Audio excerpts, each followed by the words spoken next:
आणि साबुदाण्याच्या पापड्या पण तयार करणार आहोत. बघा तुम्ही बघू शकता, आपण बॅटर पण तयार केले आहे आणि आता हे पळीपळीने आपण प्लास्टिकच्या कागदावर टाकत आहोत. ऊन एकदम कडक असल्यामुळे हे पापड लगेच वाळून जातील, त्यात काही विषय नाही. पण एकदम सुंदर पद्धतीने झालेले आहेत. तुम्ही बघू शकता.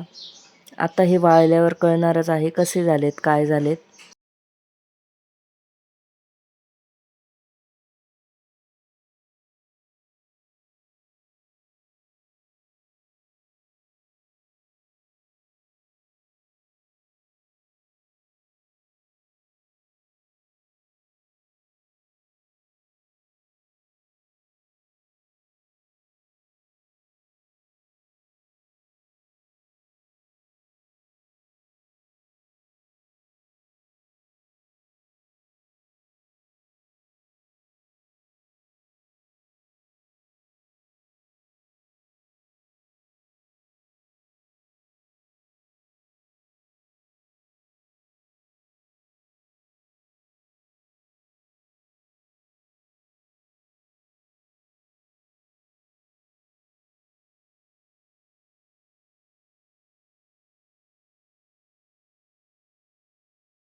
आईची खूप सारी मदत झाली. आई आल्यामुळे माझे सांडगे आणि साबुदाण्याच्या पापड्या तरी झाल्या.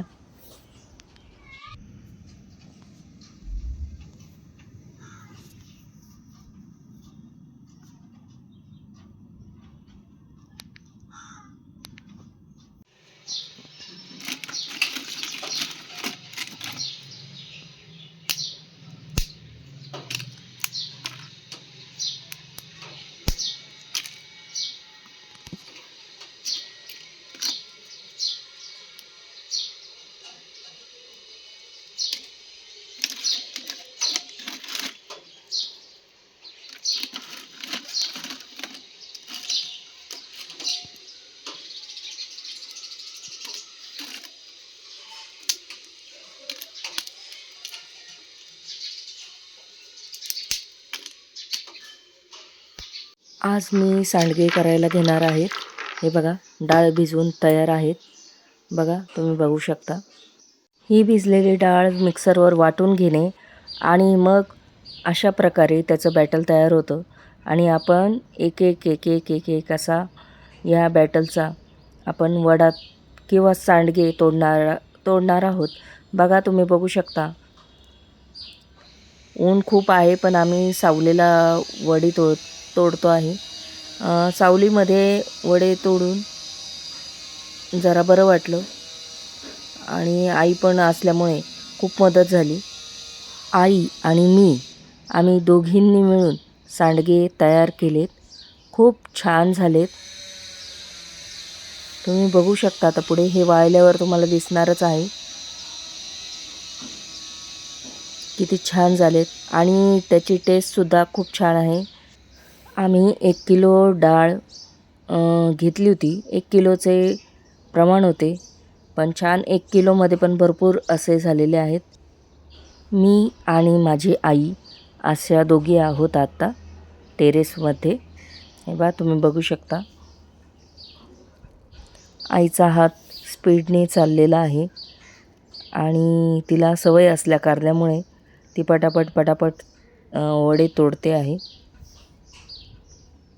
वडे चांगले कडक वाळलेले आहेत उन्हामुळे, त्यामुळे आता हे संध्याकाळी घरी आणण्यात येईल आणि मग आपण याची भाजी करून बघू कशी चवीला लागते. मग ते कमेंटमध्ये सांगणारच आहे मी तुम्हाला की कशी भाजी लागते.